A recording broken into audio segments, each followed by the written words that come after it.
नमस्कार,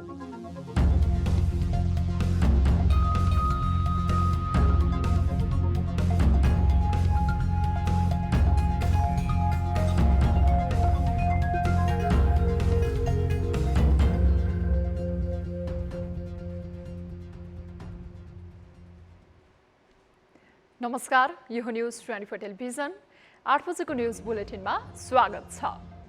नेपाल भारत बीच भूगोलले मात्र विशेष सम्बन्ध छैन, भाषा, धर्म, संस्कृति, जनजीवनले पनि विशिष्ट सम्बन्ध छ। यति बेला नेपाली प्रधानमन्त्री भारत भ्रमणमा छन् र नेपाल भारत बीचको सम्बन्धको यो आयाम दुवै देशका प्रधानमन्त्रीको सम्बोधनमा छचल्किएको छ, जुन स्वागत योग्य छ। यति बेला नेपाल भारत बीच सीमा, एपीजी प्रतिवेदन कार्यान्वयन समेतका मुद्दा जीवन्त छन्। यी मुद्दाले यदाकदा भारतसँगको सम्बन्धमा आशंका र संशय पैदा हुने गरेको छ। घनिष्ठ छिमेकी बीच देखिएका मुद्दाहरूको समाधान दुवै देशले कूटनीतिक माध्यमबाट खोज्नुपर्छ। अहिलेको विश्व आर्थिक कूटनीतिको जगमा चलेको छ। नेपालले भारत जस्तो विशाल अर्थतन्त्र भएको मुलुकबाट लाभ लिन सक्नुपर्छ। अब नेपालले आर्थिक कूटनीतिलाई जोड दिएर अघि बढ्न अत्यावश्यक छ। बढ्दो व्यापार घाटा कम गर्न अल्पकालीन र दीर्घकालीन रणनीति तर्जुमा गर्न सरकारको ध्यान केन्द्रित हुनुपर्छ। अब न्यूज बुलेटिनका हेडलाइन्स। प्रधानमन्त्रीको भारत भ्रमणका क्रममा 4वटा सम्झौतामा हस्ताक्षर। प्रधानमन्त्री देउवा र भारतीय समकक्षी मोदी बीच 1-to-1 वार्ता। रेलवे सेवाको भर्चुअल उद्घाटन।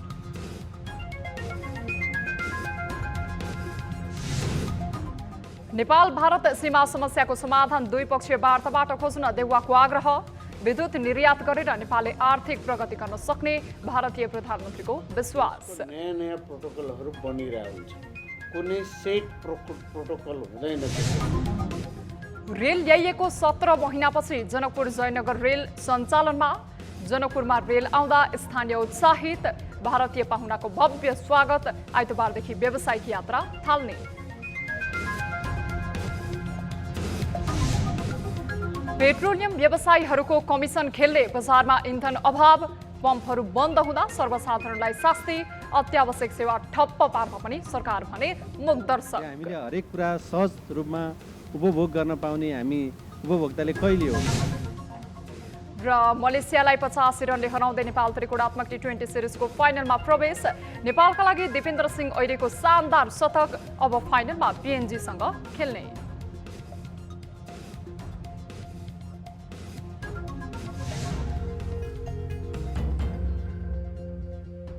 हामी निरन्तर न्यूजमा छौं। यति बेला प्रधानमन्त्री शेरबहादुर देउवा भारत भ्रमणमा छन्। सुरुमा प्रधानमन्त्रीको भारत भ्रमण सम्बन्धी नै समाचार।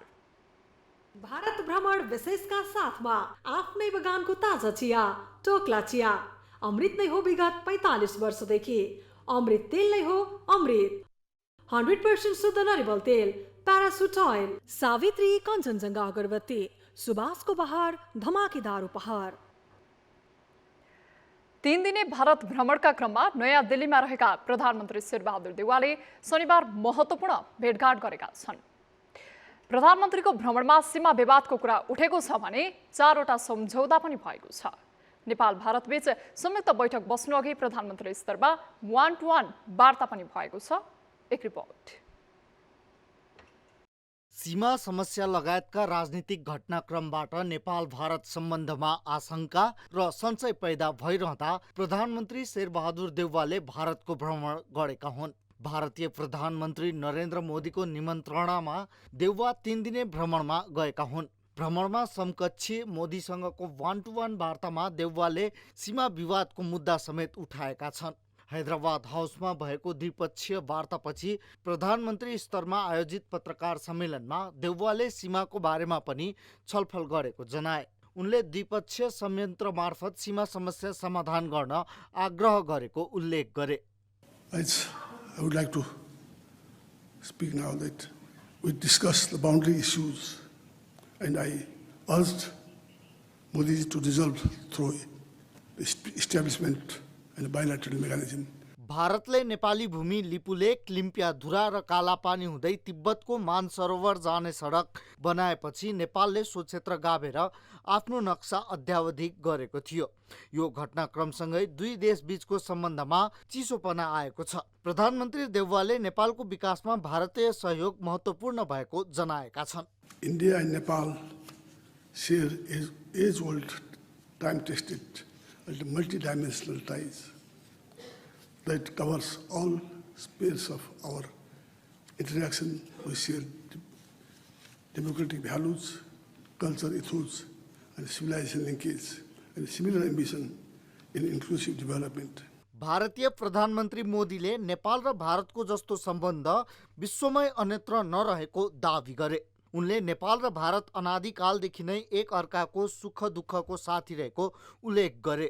मोदीले नेपालले भारतमा बिजुली निर्यात गरेर आर्थिक प्रगति गर्न सक्ने जिकिर गरे। नेपाल से पावर आयात करने के कई और प्रस्तावों को भी स्वीकृत किया जा रहा है। मुझे इस बात की प्रसन्नता है कि नेपाल इंटरनेशनल सोलर अलायंस का सदस्य बन गया है। इससे हमारे क्षेत्र में सस्टेनेबल, एफोर्डेबल और क्लीन एनर्जी को बढ़ावा मिलेगा। फ्रेंड्स, प्रधानमंत्री देउबा जी और मैंने व्यापार और सभी प्रकार से क्रॉस बॉर्डर कनेक्टिविटी उस इनिशिएटिव्स को प्राथमिकता देने पर भी सहमति जताई। मोदीले प्रहरी प्रतिष्ठान, नेपालगञ्जमा एकीकृत चेकपोस्ट र रामायण सर्किटले दुवै देशलाई थप नजिक बनाएको उल्लेख गरे। उनले आपसी सहयोग र विकास परियोजनाहरूको अहिलेसम्मको समीक्षा र भविष्यको रूपरेखाबारे छलफल भएको बताए। जैसे नेपाल पुलिस एकेडमी, नेपालगंज में इंटीग्रेटेड चेकपोस्ट, रामायण सर्किट आदि भी दोनों देशों को और करीब लाएंगे। फ्रेंड्स, भारत और नेपाल के ओपन बॉर्डर्स का अवांछित तत्व द्वारा दुरुपयोग न किया जाए, इस पर भी आज हमने चर्चा की। प्रधानमन्त्री को भारत भ्रमणमा कुर्था जनकपुर जयनगर रेलवेको उद्घाटन पनि गरिएको छ। दुई देशका प्रधानमन्त्रीले संयुक्त रूपमा उद्घाटन गरे लगत्तै रेल सञ्चालन सुरु भएको छ। भारतीय सहयोगमा बनेका 132 वटा स्वास्थ्य चौकी पनि नेपाललाई हस्तान्तरण गरिएको छ। त्यसैगरी दुई प्रधानमन्त्रीबाट सोलु करिडोर 132 डबल सर्किट प्रसारण लाइनको उद्घाटन भएको छ। नयाँ दिल्लीमा स्विच थिचेर प्रसारण लाइनको उद्घाटन गरिएको हो। नेपाल सरकारको लगानी र भारतीय एक्जिम बैंकको सहुलियतपूर्ण ऋणमा यो आयोजनाको निर्माण पूरा भएको थियो। यस्तै भारतसँग 4 वटा महत्त्वपूर्ण सम्झौता भएका छन्। नेपाल भारत द्विपक्षीय वार्तापछि सम्झौता पत्रमा हस्ताक्षर भएको हो। नेपाल भारत बीच अन्तर्राष्ट्रिय सोलर अलायन्स, रेलवे सम्बन्धी प्राविधिक सहयोग, पेट्रोलियम पदार्थ आपूर्ति सम्बन्धी सम्झौता भएको छ। त्यस्तै नेपाल आयल निगम र भारतीय आयल कर्पोरेसन बीच प्राविधिक विज्ञता सम्बन्धी सम्झौता भएको हो। प्रधानमन्त्री देउवाले आइतबार बनारस जाने कार्यक्रम छ। बनारसमा काशी विश्वनाथको दर्शनपछि दिल्ली हुँदै प्रधानमन्त्री आइतबार स्वदेश फर्कनेछन्। बनारसमा प्रधानमन्त्रीलाई उत्तर प्रदेशका मुख्यमन्त्री योगी आदित्यनाथले स्वागत गर्ने बताइएको छ। भारतीय जनता पार्टीका उदयमान नेता योगीसँगको भेट अर्थपूर्ण हुने अनुमान गरिएको छ। न्यूज 24 टेलिभिजनका लागि नयाँ दिल्लीबाट क्यामेरामा गोपाल पंगेनीका साथ प्रताप दुलालको रिपोर्ट। प्रधानमन्त्रीको 3 दिने भारत भ्रमण सम्बन्धी हामी थप जानकारी लिन्छौँ। यति बेला नयाँ दिल्लीबाट हाम्रो टिभी जर्नलिस्ट प्रताप दुलाल हामीसँग प्रत्यक्ष सम्पर्कमा जोडिनु भएको छ। प्रतापजी। हजुर बिना। प्रतापजी, अब विशेष गरी आज मुख्यतया नरेन्द्र मोदी भारतका प्रधानमन्त्रीसँग देउवाले भेटघाट गर्नुभएको छ। यो भ्रमण कतिको फलदायी मान्न सकिन्छ? यहाँले अहिलेसम्म सुरुवाती दिनदेखि नै रिपोर्टिङ गरिरहँदा के उपलब्धि देख्नु भएको छ, विस्तृतमा जानकारी गराउनुहोस् न।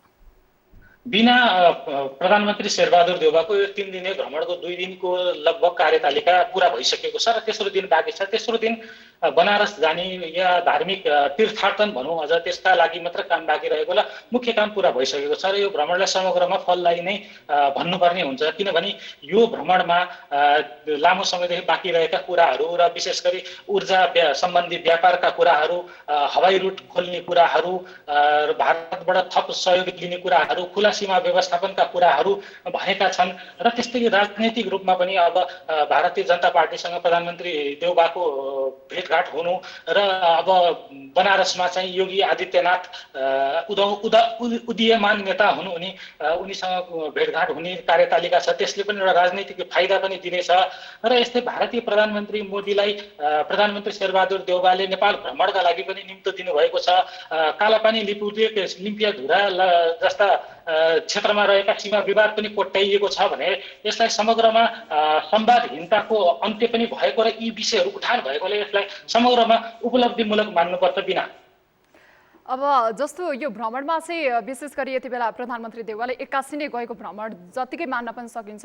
यो फितलो तयारीका बावजुद गएको भ्रमण कस्तो त्यहाँनिर चाहिँ कस्तो तयारी देख्नुभयो यहाँले?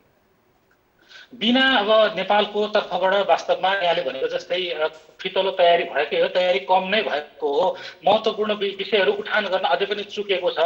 इपिजी प्रतिवेदनका विषयहरूमा कडा रूपमा हामीले आफ्ना भनाइहरू राख्न सक्नु पर्थ्यो, त्यो कुरा हुन सकेको छैन। यस्तै नेपालले आफ्नो व्यापार घाटा कम गर्ने विषयमा कुराकानीहरू गर्नुपर्ने थियो, त्यो विषयमा खासै सशक्त रूपमा कुराकानी राख्न सकिएन र सीमा विवादकै विषयमा पनि नेपालले प्रष्ट अडानहरू राख्न सक्नु पर्थ्यो। त्यो कुरामा सामान्य कुराकानी कोट्याउने काम मात्र भयो या भनौँ औपचारिकता पूरा गर्ने काम मात्र भयो। यसले अलिकति हामी प्राविधिक रूपमा पनि तयार नभएको जस्तो देखियो, अलि हतारमा गरिएको भ्रमण जस्तो देखियो। चुनाव नजिकिएसँगै चुनाव भन्दा अगाडि नै भारत भ्रमण गरेर एउटा सफलताको सन्देश दिन खोजिएको हो कि अलि हतारो नै गरिएको हो कि जस्तो पनि देखियो बिना। अब जस्तो यो भ्रमणलाई लिएर चाहिँ त्यहाँका राजनीतिक दलहरूको के कस्तो प्रतिक्रिया पाउनुभयो यहाँले?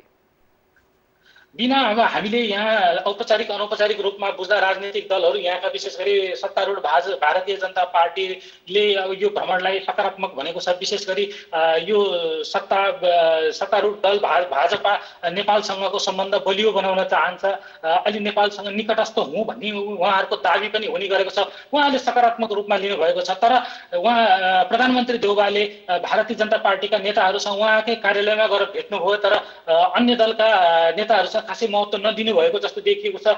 त्यसले खासै औपचारिक रूपमा उहाँहरूले केही कुरा नबताए पनि यसले कतै न कतै तुस रहन सक्ने सम्भावना रहन्छ। कांग्रेस आईका नेताहरूसँग पनि उहाँले खासै भेट गर्नुभएको छैन र अरू कम्युनिस्ट पार्टीका नेताहरूसँग पनि खासै भेट गर्नुभएको छैन।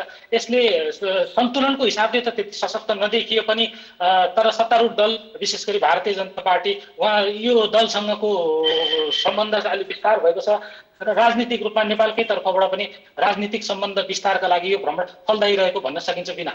अब जस्तो भोलि प्रधानमन्त्री देउवा बनारस जाँदै हुनुहुन्छ, यस बीचमा चाहिँ अब विपक्षी दलहरूसँग पनि भेटघाटका कार्यक्रम भएका छन् या छैनन्, केही बुझ्नु भएको छ यहाँले? बिना भोलि बनारस जाने उहाँको कार्यक्रम छ। बनारस अलि लामो यात्रा पनि हुने भएकोले भोलि उहाँको बनारस यात्रामै उहाँको दिन जाने कार्यक्रम छ। बनारस हवाई यात्रा मार्फत जानुपर्ने, त्यहाँ वार्ताहरू गर्ने, त्यहाँ उहाँले चाहिँ काशी विश्वनाथ मन्दिरको दर्शन गर्ने लगायतका कार्यतालिका रहेकाले त्यहाँबाट फर्केर नेपाल फर्किनको उहाँको कार्यतालिका ठिक्क छ। त्यही भएर अतिरिक्त भेटघाटको अहिलेसम्म हामीले जानकारी पाएका छैनौँ। यो बिचमा केही त्यस्ता जानकारी पाएमा हामी अवश्य नै यहाँहरूलाई जानकारी गराउनेछौँ बिना। हस्त प्रतापजी, यहाँलाई जानकारीका लागि धेरै धेरै धन्यवाद। धन्यवाद बिना। उहाँ थियो हाम्रा टिभी जर्नलिस्ट नयाँ दिल्लीबाट प्रताप दुलाल। विशेष गरी यति बेला प्रधानमन्त्री देउवा 3 दिने भारत भ्रमणमा हुनुहुन्छ र भारत भ्रमणका क्रममा समग्रमा हेर्यो भने भ्रमण फलदायी देखिए तापनि नेपालको फितलो तयारीका बावजुद गएको यो भ्रमणले नेपालका सीमा विवादका मुद्दाहरूलाई चाहिँ कसिलो रूपमा उठान गर्न नसकेको भन्ने पाइएको भनेर उहाँले हामीलाई जानकारी दिनुभएको छ। अब बाँकी न्युज। दक्षिणी छिमेकी मुलुक भारत भ्रमणमा गएका प्रधानमन्त्री शेरबहादुर देउवामाथि प्रोटोकल मिचेको आरोप लागेको छ। भारतीय जनता पार्टीको मुख्यालयबाट भ्रमणको सुरुवात गरेर देउवाले पदीय मर्यादा उल्लङ्घन गरेको आरोप छ। यद्यपि भारतको सबैभन्दा ठूलो दल र सत्तासीन दलका सभापतिसँगको भेटवार्ताले प्रोटोकल उल्लङ्घन नहुने तर्क पनि बलियो रूपमा आएको छ। विगतमा नगरिएको अभ्यासबाट टाढा रहनु नै उपयुक्त हुने कतिपयको तर्क छ भने कतिपयले भेटभन्दा राष्ट्रिय मुद्दामा छलफल भयो कि भएन भन्ने महत्त्वपूर्ण भएको टिप्पणी गरेका छन्। एक रिपोर्ट। संविधान जारी भएपछि भारतले लगाएको अघोषित नाकाबन्दी र लिम्पियाधुरा नक्सा प्रकरणपछि नेपाल भारतबीच सुमधुर सम्बन्ध बन्न सकेन। फलस्वरूप दुवै देशबाट लामो समयसम्म उच्च स्तरीय भ्रमण हुन पाएन। लामो समयको मौनता भङ्ग गर्दै प्रधानमन्त्री शेरबहादुर देउवा सहितको उच्च स्तरीय टोली यति बेला भारत भ्रमणमा छ।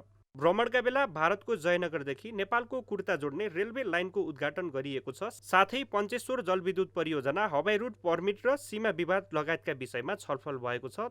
तर प्रधानमन्त्री देउवाले भ्रमणको सुरुवात नै सत्तारूढ भाजपा मुख्यालयबाट गरेर पदीय मर्यादा बोलेको आरोप पनि लागेको छ। पार्टीको पनि प्रेसिडेन्ट भएको हुनाले त्यो उहाँले भन्नु पार्टी टु पार्टी सम्बन्धलाई बढाउनलाई गरेको भन्नु होला।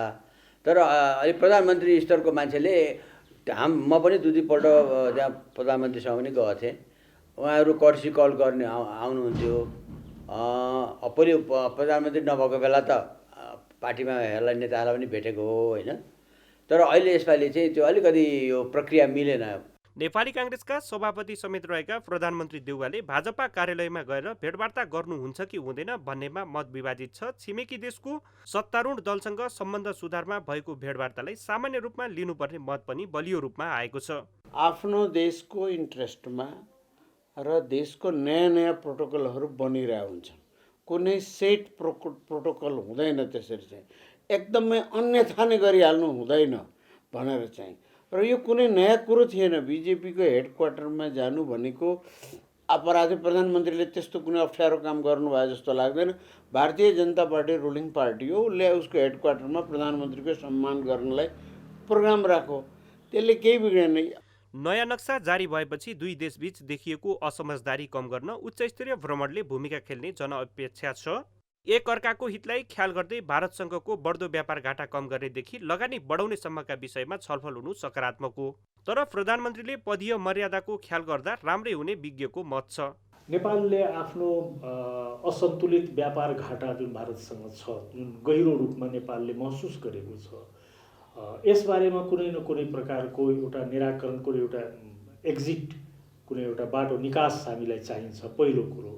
दोस्रो, अब हाम्रो पारवहनको जुन समस्या छ त्यसमा सफ्ट ढङ्गले हामीले कतिको पाइरहेका छौँ। परराष्ट्र मन्त्रालय र भारतीय विदेश मन्त्रालयले जारी गरेको औपचारिक भ्रमणमा भाजपाको कार्यालय जाने बारे केही पनि उल्लेख गरिएको छैन। छिमेकी मुलुकको सत्तारूढ दलसँग सम्बन्ध सुधार गर्न औपचारिक रूपमा गरिएको भेटवार्ताले स्वाभाविक नै मान्नुपर्छ। तर प्रधानमन्त्रीको औपचारिक भ्रमणका बेला प्रोटोकललाई पनि विशेष ख्याल गर्नु उपयुक्त नै हुने विज्ञको सुझाव छ। न्युज 24 टेलिभिजनका लागि क्यामेरामा प्रभात थापाका साथमा सरोज बस्याल, काठमाडौँ। नेपालको एकमात्र रेलवेको दिनमा उद्घाटन भएसँगै जनकपुर क्षेत्रमा खुसियाली छाएको छ। प्रधानमन्त्री शेरबहादुर देउवा र भारतीय समकक्षी नरेन्द्र मोदीले नयाँ दिल्लीबाट कुर्था जयनगर रेलवेको संयुक्त रूपमा उद्घाटन गरेका थिए। भारतको जयनगरबाट जनकपुरको रेलवे स्टेसनमा शनिबार अपराह्न रेल आइपुग्दा सर्वसाधारणको घुइँचो लागेको थियो। एक रिपोर्ट।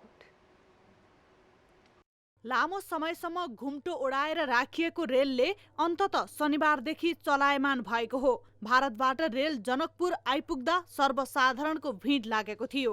आफ्नै भूमिमा आफ्नै देशको रेल गुडेकोमा स्थानीय दङ्ग देखिएका थिए। सर्वसाधारणको भिड व्यवस्थापन गर्न सुरक्षाकर्मीलाई हम्मे परेको थियो।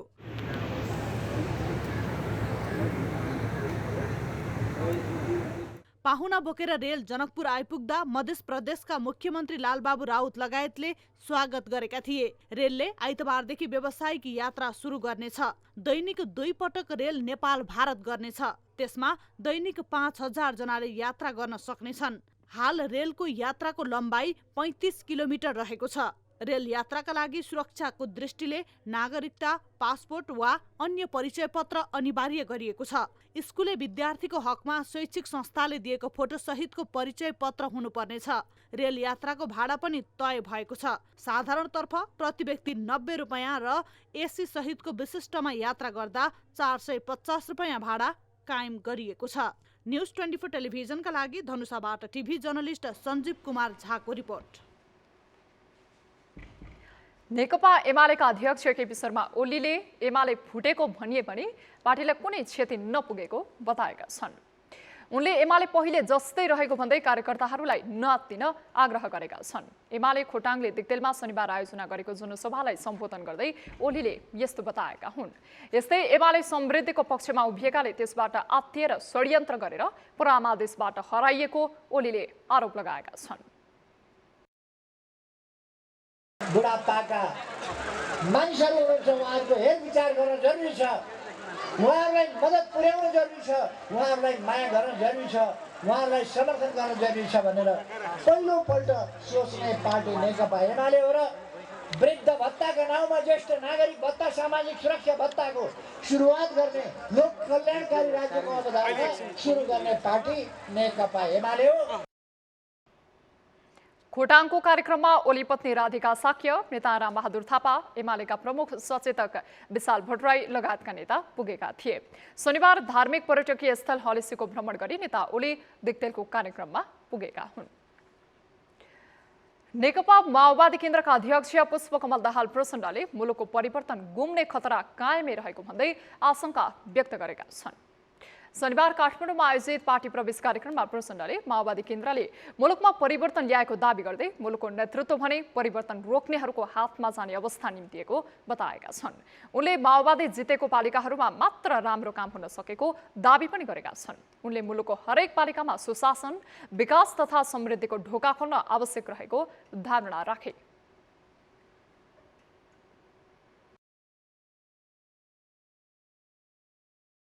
हामीले जनयुद्ध, शान्ति सम्झौता, संविधान सभाबाट संविधान, सङ्घीय लोकतान्त्रिक गणतन्त्रको संविधान बनेपछि निर्वाचन नहोला कि भने जस्तो स्थितिबाट निर्वाचनतिर लैजाने अनि विकास र समृद्धिको यात्रातिर लैजाने जमरको माओवादी केन्द्रले गर्दै आयो र प्रत्येक पटक सङ्कटमा देश पर्न लाग्यो भने त्यो सङ्कटबाट बचाउने र अगाडि बढाउने काम आफू त्याग गरेर भए पनि माओवादीले गर्दै आएको छ। कार्यक्रममा प्रचण्डले केही भूतपूर्व सैनिकहरूलाई माओवादी प्रवेश गराएका थिए। इन्धन अपरिहार्य छ। खाना पकाउन होस् वा सवारी चलाउन इन्धन चाहिन्छ। त्यो अत्यावश्यक छ। तर नेपालमा जसले जे गरे पनि हुन्छ। पेट्रोलियम व्यवसायीहरूले अहिले ढुवानी ठप्प पारेका छन्। माग भने कमिसन बढाउनु पर्ने रे। जनता महँगीको मारमा परिरहेका बेला व्यवसायीहरूले कमिसन बढाउने माग गरेर आपूर्ति व्यवस्था नै प्रभावित बनाएका छन्। एक रिपोर्ट।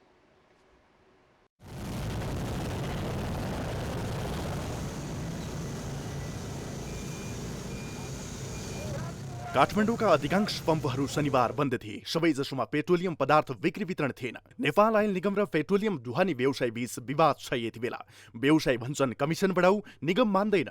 असुविधामा भने आम उपभोक्ता। देशमा सरकार छ तर सरकार भएको आभास छैन। पेट्रोलियम पदार्थ बिक्री वितरण गर्न निगमले लाइसेन्स दिएको हो, आन्दोलन गर्न होइन। तर जसले तेल बेच्छु भनेर अनुमति लिन्छ उसले तेल बेच्दैन। यो त गैर जिम्मेवारीको पराकाष्ठा नै हो। खै त सरकार के हेरेर बसिरहेको छ नेपाल सरकारले? किन व्यवसायको अनुमति रद्द गर्ने साहस गर्दैन सरकारले? यो प्रश्न उठिरहेको छ अहिले। अधिकार कर्मीहरू सरकार र व्यवसायको किसलोको मारमा जनता परेको टिप्पणी गर्छन्। साँडेको जोताई, बाख्राको मिचाई, यो बाछो मिचाई भने जस्तै अहिले आम उपभोक्ता पिल्सिएको अवस्था छ। यसलाई समग्र रूपमा हेर्ने हो भने नेपाल सरकार आन्दोलन जति चर्काउन सक्यो चर्काउन लगाउने, अनि चर्काइसकेपछि आफ्नो पनि भागभन्दा खोज्नेतिर लागेको हो कि भन्ने चाहिँ आम जनतालाई परेको छ। व्यवसायीले चिन्ता कमाएकै छ। पेट्रोल र डिजेलको भाउ बढ्यो, हाम्रो पनि कमिसन बढ्नुपर्छ, यही हो उनीहरूको चिन्ता। आन्दोलनको कारण र माग यो एक मात्रै हो। नेपालमा कुरा नमिलेर धेरै संस्था खुल्ने गरेका छन्, तर कमिसनको सवालमा सबै एक। पेट्रोलियम डिलर्स राष्ट्रिय एसोसिएसन, पेट्रोलियम ढुवानी व्यवसायी महासंघ र एलपी ग्यास उद्योग संघ कमिसन बढाउने खेलमा हातेमालो गरेर सङ्घर्षमा उत्रिएका छन्। यसको सोझो असर उपभोक्तालाई छ। नगदै खरिद गर्ने पेट्रोलियम पदार्थ किन्न पाइरहेका छैनन् उपभोक्ताले। भने हामी जनतालाई जहिले पनि यस्तो शास्ति किन? जुनसुकै कुरामा पनि हामी लाइन बस्नुपर्ने यो के हो? यो तपाईँ हामीले कहिलेसम्म भोग्ने हो? यो हामीले हरेक कुरा सहज रूपमा उपभोग गर्न पाउने हामी उपभोक्ताले कहिले हो? यो एकदमै यो देशको कानुन, यो देशका राज्य सञ्चालन शक्तिमा भएकाहरूले एकदमै बुझ्नुपर्ने छ। हामी जनता अहिले यो मुखमा निर्वाचन आइरहेको छ, जनतालाई यस्तो शास्ति छ, कसरी हामी चाहिँ अब नेतालाई विश्वास गरेर हामी भोट हाल्न सक्छौँ? यत्रो पैसा तिरेर पनि अब बालबच्चा पाल्नुपर्ने, बिहान कमाएर बेलुका खानुपर्ने मान्छेलाई चाहिँ यसरी लाइनमा बस्नु परेपछि एकदम समस्या आयो हेर्नु। अब भोकभोकै बस्ने अवस्था पनि आउन सक्छ हेर्नुहोस्। अलिक गाह्रै परेको छ अहिले। 1400 ट्याङ्करबाट नेपालमा इन्धन ढुवानी हुने गरेको छ। एलपी ग्यास पनि करिब 100 बुलेट मार्फत आपूर्ति हुने गर्दछ। तर शुक्रबारदेखि ट्याङ्कर र बुलेट थन्काएर राखिएको छ। मुलुकको अर्थतन्त्र अप्ठ्यारोमा परेको मात्र होइन, नागरिकको क्रय शक्ति घटेको छ। नघटेको त केवल व्यवसायको दादागिरी मात्रै हो। यस्तो अवस्थामा सरकारले अत्यावश्यक सेवा सञ्चालन सम्बन्धी कानुन प्रयोग र परिचालन नगर्नु उसको गैर जिम्मेवारी हो। नागरिकप्रतिको अनुत्तरदायी व्यवहार हो। कानुन पालना नगराउने नै भए किन जेल बनाउने? जनतालाई दुःख दिने व्यवसायको इजाजत रद्द गरेर उनीहरूलाई तत्काल जेल हाल्न सरकारलाई कसले रोकेको हो बुझ्न कठिन छैन। न्युज 24 टेलिभिजनका लागि क्यामेरामा अशोक मानन्दरका साथमा टिभी जर्नलिस्ट राजन ढकालको रिपोर्ट। न्युजहरू अझै बाँकी नै छन्, अहिलेलाई ब्रेक।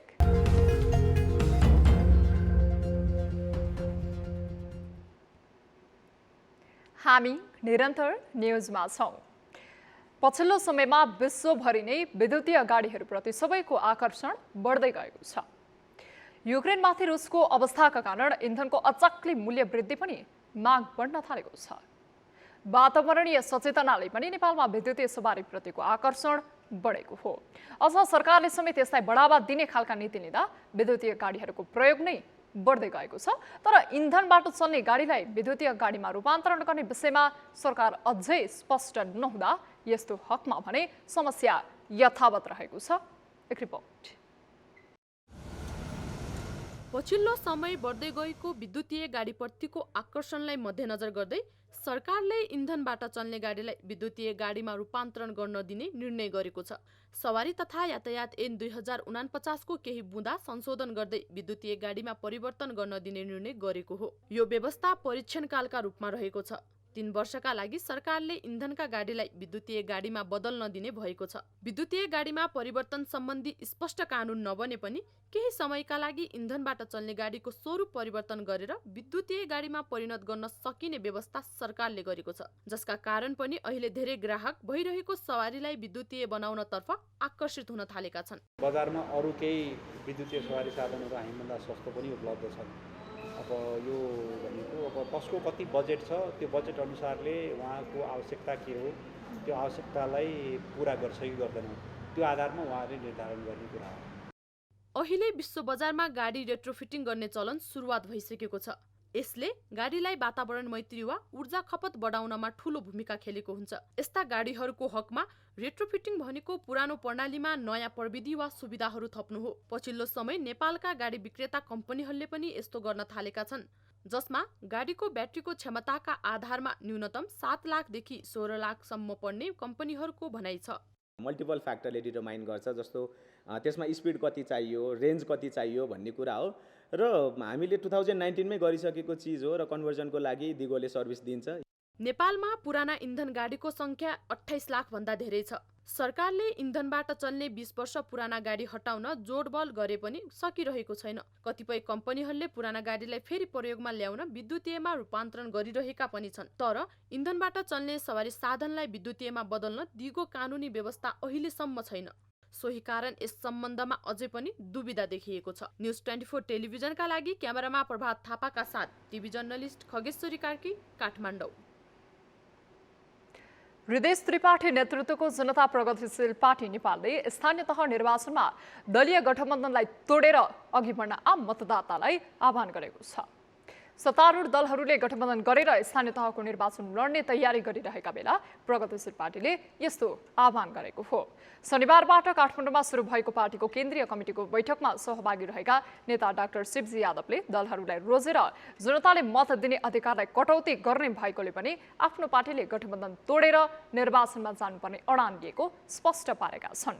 त्यस अवसरमा उनले आफ्नो पार्टीले आम जनता र खास गरी किसानको माग सम्बोधन गर्न लागि परेको भन्दै मतदान गर्न पनि सबै मतदातालाई आग्रह गरे।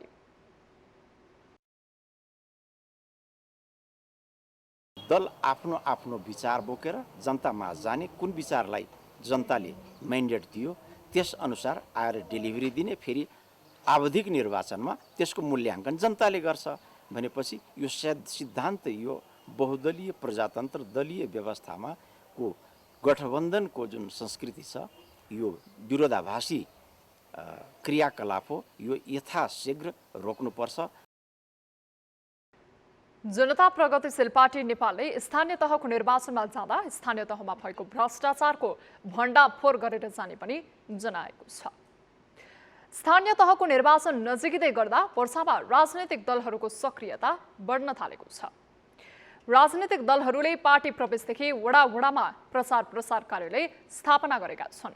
केन्द्रीय स्तरका नेतालाई बोलाउने र राजनैतिक प्रभाव तयार गर्ने कार्यक्रमले पनि जिल्लामा चुनावी माहौल तातेको स्पष्ट छ।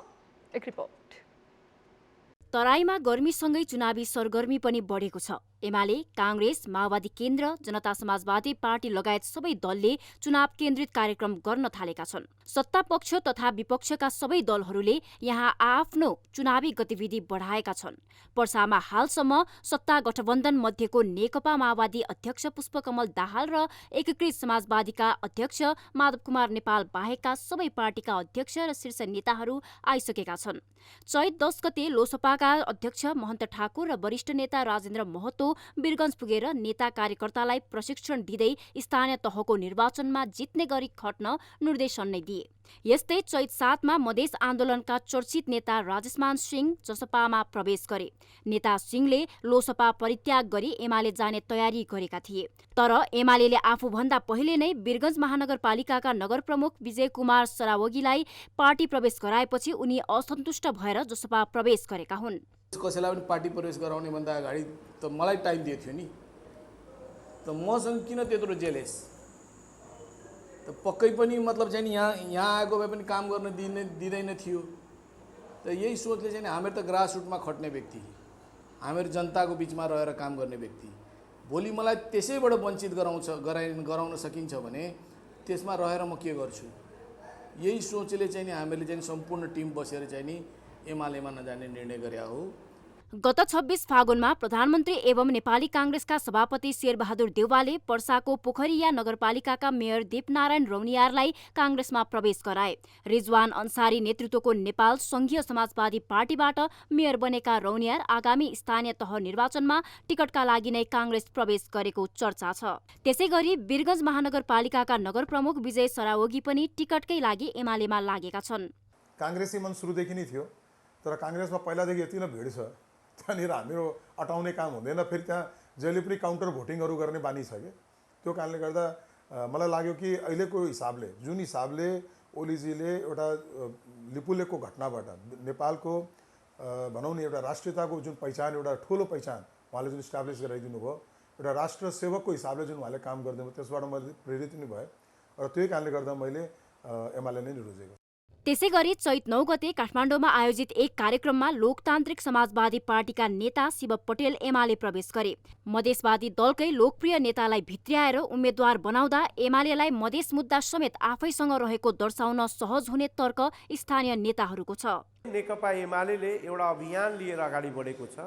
नेपाललाई समृद्ध बनाउने काममा अगाडि बढेको हुनाले हामी मधेसका राजनीति गर्ने या मधेसको भलाइ खोज्ने या मधेसको हकमा काम गर्नेले पनि जसले मधेसको विकास गर्छ त्यससँग जानु उचित हुन्छ र मधेसको विकास भए मात्र नेपालको विकास सम्भव भएकोले म अहिले नेकपा एमाले प्रवेश गरेको हुँ। स्थानीय जानकारहरूका अनुसार यसपटक वीरगञ्ज महानगरपालिकामा एमाले, कांग्रेस र जसपाकै बीचमा मुख्य प्रतिस्पर्धा हुने देखिएको छ। जिल्लामा 1 महानगरपालिका, 3 नगरपालिका र 10 वटा गाउँपालिका गरी 14 वटा स्थानीय तह रहेका छन्। पर्साको स्थानीय तहको प्रमुखमा निर्वाचित भएका 4 जना जनप्रतिनिधिहरूले आफू निर्वाचित भएको पार्टी छाडिसकेका छन्। प्रधान न्यायाधीश चोलेन्द्र शमशेर राणा विरुद्ध महाभियोगदेखि न्यायालयभित्र विवादका मुद्दाहरू आइरहँदा कानुन व्यवसायीहरूको साझा संस्था नेपाल बार एसोसिएसन आफ्नो नयाँ नेतृत्व चयनमा लागेको छ। बारको नेतृत्वका लागि शनिबार मतदान भएको छ। निर्वाचनमा सत्तारूढ 5 दल र प्रतिपक्षी नेकपा एमाले निकट कानुन व्यवसायी मैदानमा उत्रिएका छन्। एक रिपोर्ट। नेपाल बार एसोसिएसनको केन्द्रीय कार्यसमितिको निर्वाचन अन्तर्गत मतदान सम्पन्न भएको छ। निर्वाचनमा सत्तारूढ दलका गठबन्धनको बृहत लोकतान्त्रिक, प्रगतिशील, समावेशी तथा पेशागत कानुन व्यवसायी समूह र प्रमुख प्रतिपक्ष दल नेकपा एमाले निकट देखिएको प्रगतिशील तथा पेशागत कानुन व्यवसायी समूह प्रमुख प्रतिस्पर्धामा उत्रिएका हुन्। सत्तारूढ गठबन्धनले नेपाली कांग्रेस निकट डेमोक्रेटिक लयर्स एसोसिएसन DLA का पूर्व अध्यक्ष एवं कांग्रेसको 14औं महाधिवेशन केन्द्रीय निर्वाचन समितिका संयोजक समेत रहेका गोपाल कृष्ण घिमिरेलाई अघि सारेको छ। 5 दलीय सत्ता गठबन्धनको समर्थन पाएका घिमिरे सहजै जित्ने दाबी गरिरहेका छन्। निर्वाचन हामीले जित्यौं भन्ने लाग्दछ। त्यो अवस्थामा हामी छौँ। जुन मतदाताहरूको अपार माया हामीले पाइराखेका छौँ, जुन रेस्पोन्स हामीलाई प्राप्त भइरहेको छ, त्यसका आधारमा के भन्न सकिन्छ भने हामी निर्वाचन जितको एकदम सङ्घारमा छौँ। यो 1 घण्टा जति समय बाँकी छ।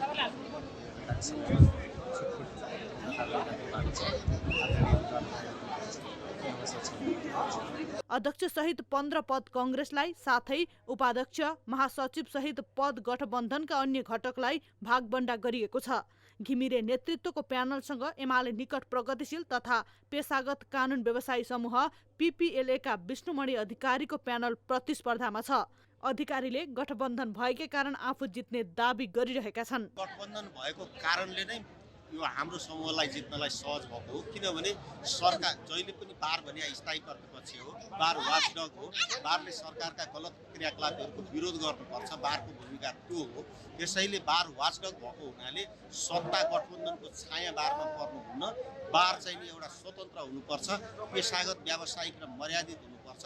त्यसैले सत्ता समीकरणको छाया बारमा पर्नु हुँदैन भन्ने विषयमा सबै पेशागत साथीहरूको एकमत छ। तसर्थ मलाई त्यो नैतिक एउटा सपोर्टको कारणले मेरो समूहको विजय हुने करिब सुनिश्चित आधार बन्दै गएको छ।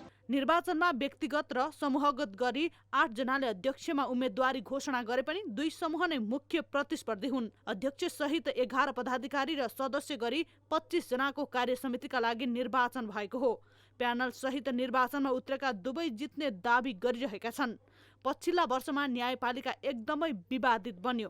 प्रधान न्यायाधीश राणा विरुद्ध बारले लामो समयसम्म आन्दोलन पनि गर्यो, तर बारको आन्दोलनलाई धेरैले राजनैतिक रूपमा लिएका छन्। न्याय सम्पादनलाई निष्पक्ष र सहज बनाउनेमा भूमिका खेल्न सक्नु नै बारको नयाँ नेतृत्वका लागि चुनौती र अवसर हुनेछ। धादिङको धुनेबेसी नगरपालिका 1 चिलाउनेमा सञ्चालन भइरहेको जयसिद्धिको ढुङ्गा खानीमा पनि एक स्थानीयको ज्यान गएको छ।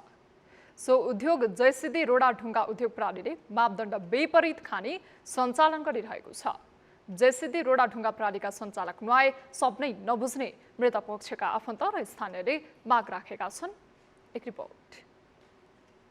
शुक्रबार दिउँसो नेकपा एकीकृत समाजवादी पार्टीको कार्यक्रममा पुगेर खानीमा गएका धादिङका धुनीबेसी नगरपालिका चिलाउने भन्ज्याङका अन्दाजी वर्ष 25 का शैलेश तामाङको ढुङ्गाले किचेर ज्यान गएको हो।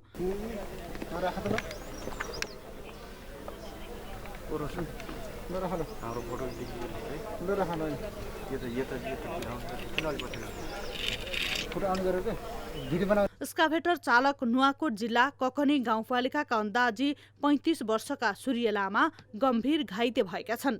उनको काठमाडौँ स्थित ट्रमा सेन्टरमा उपचार भइरहेको प्रहरीले बताएको छ।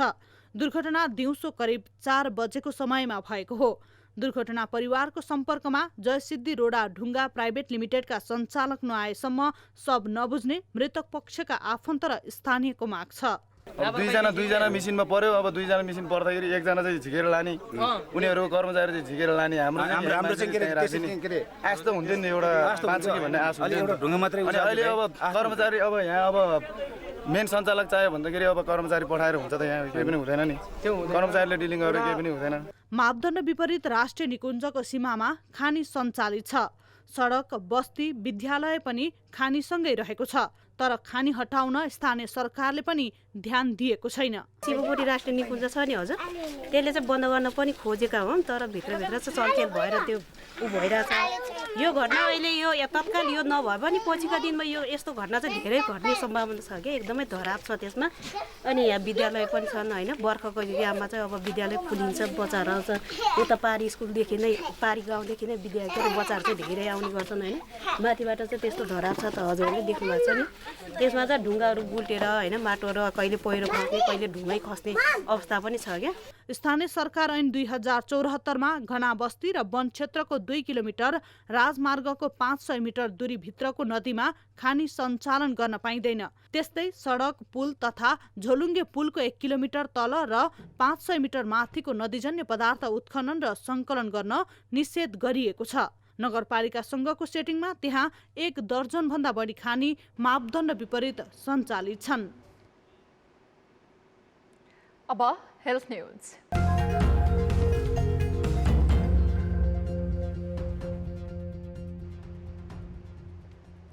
नेपालमा थप 11 जनामा कोरोना भाइरसको संक्रमण पुष्टि भएको छ।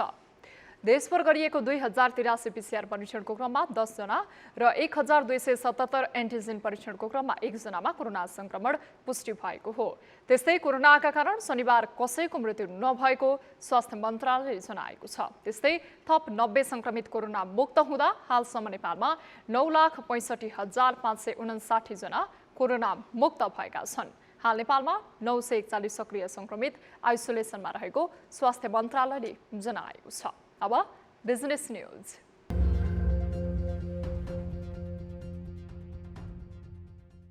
भारतमा पछिल्लो 12 दिनमा 10 पटक पेट्रोलियम पदार्थको मूल्य वृद्धि भएको छ। अन्तर्राष्ट्रिय बजारमा पनि पेट्रोलियम पदार्थको मूल्य वृद्धि भएकाले भारतमा पनि बढाउनु परेको भारतीय सञ्चार माध्यमहरूले जनाएका छन्। शनिबार प्रति लिटरमा 80 पैसाका दरले मूल्य वृद्धि भएको विवरण सार्वजनिक गरिएको छ। पछिल्लो 12 दिनमा 10 पटक मूल्य वृद्धि हुँदा पहिले भन्दा प्रति लिटरमा 7.20% मूल्य बढी भएको हो। भारतको राजधानी नयाँ दिल्लीमा अहिले प्रति लिटर पेट्रोलको मूल्य 107.61 भारतीय रुपैयाँ पुगेको छ। त्यसैगरी डिजेलको मूल्य प्रति लिटर 93.87 भारतीय रुपैयाँ रहेको छ।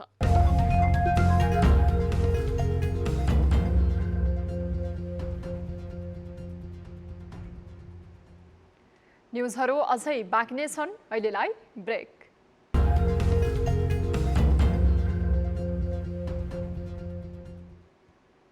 हामी निरन्तर न्युजमा छौँ। अब स्पोर्ट्स न्युज।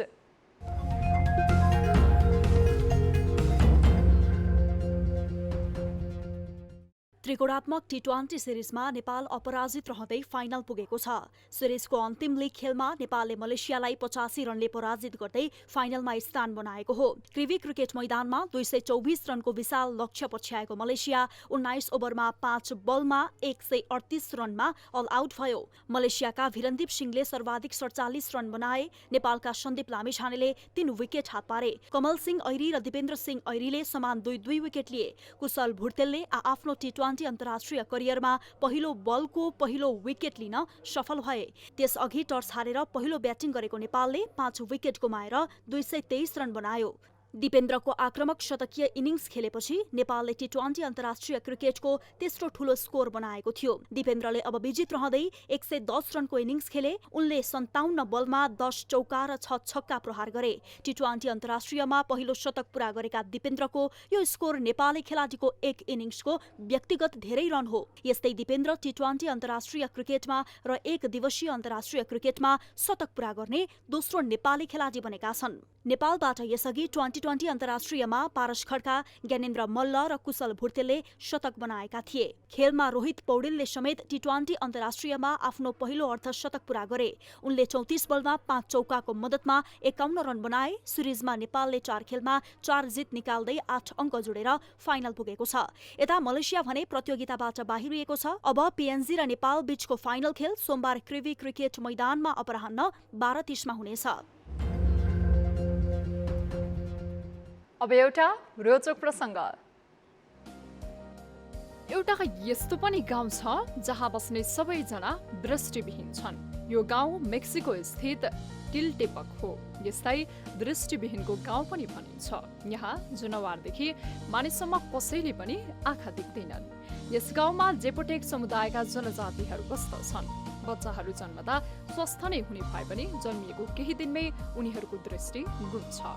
गाउँवासीहरू यहाँको एक रोगका कारण सबैको आँखाको दृष्टि गुमेको ठान्दछन्। उनीहरूका अनुसार यहाँ लाबोजियोला नामक एक रहस्यमय रोग छ जसलाई देख्न साथ मानिस र पशुपन्छी सबैको दृष्टिकोण छ। यद्यपि वैज्ञानिकहरू यस तर्कमा भने सहमत छैनन्। उनीहरूका अनुसार यहाँ एक खतरनाक विषालु किरा छ जसका कारण यस्तो अवस्था देखिन्छ। उनीहरूका अनुसार यो किराले टोकेपछि मानिसहरूको आँखाको दृष्टि गुम्छ। गाउँका सबै मानिस झुपडीमा बस्छन्। यस गाउँमा झण्डै 70 झुपडी छन् जसमा झण्डै 300 को जनसङ्ख्या छ, तर सबैजना दृष्टिविहीन छन्। यहाँ कुनै पनि झुपडीमा झ्याल छैन। अब न्यूज बुलेटिनको अन्त्यमा पुनः हेडलाइन्स। प्रधानमन्त्रीको भारत भ्रमणका क्रममा 4वटा सम्झौतामा हस्ताक्षर। प्रधानमन्त्री देउवा र भारतीय समकक्षी मोदीबीच 1-to-1 वार्ता। रेलवे सेवाको भर्चुअल उद्घाटन।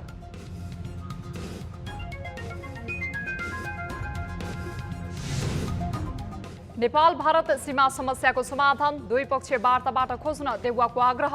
विद्युत निर्यात गरेर नेपालले आर्थिक प्रगति गर्न सक्ने भारतीय प्रधानमन्त्रीको विश्वास। प्रोटोकलहरू बनिरहेको हुन्छ, कुनै सेट प्रोटोकल हुँदैन। रेल ल्याइएको 17 महिनापछि जनकपुर जयनगर रेल सञ्चालनमा। जनकपुर रेल आउँदा स्थानीय उत्साहित। भारतीय पाहुनाको भव्य स्वागत। आइतबारदेखि व्यावसायिक यात्रा थाल्ने।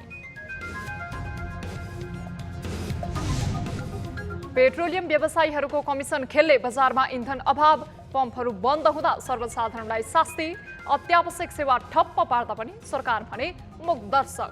हामीले हरेक कुरा सहज रूपमा उपभोग गर्न पाउने हामी उपभोक्ताले कहिले हो। र मलेसियालाई 85 रनले हराउँदै नेपाल त्रिकोणात्मक T20 सिरिजको फाइनलमा प्रवेश। नेपालका लागि दिपेन्द्र सिंह ऐरेको शानदार शतक। अब फाइनलमा PNG-सँग खेल्ने।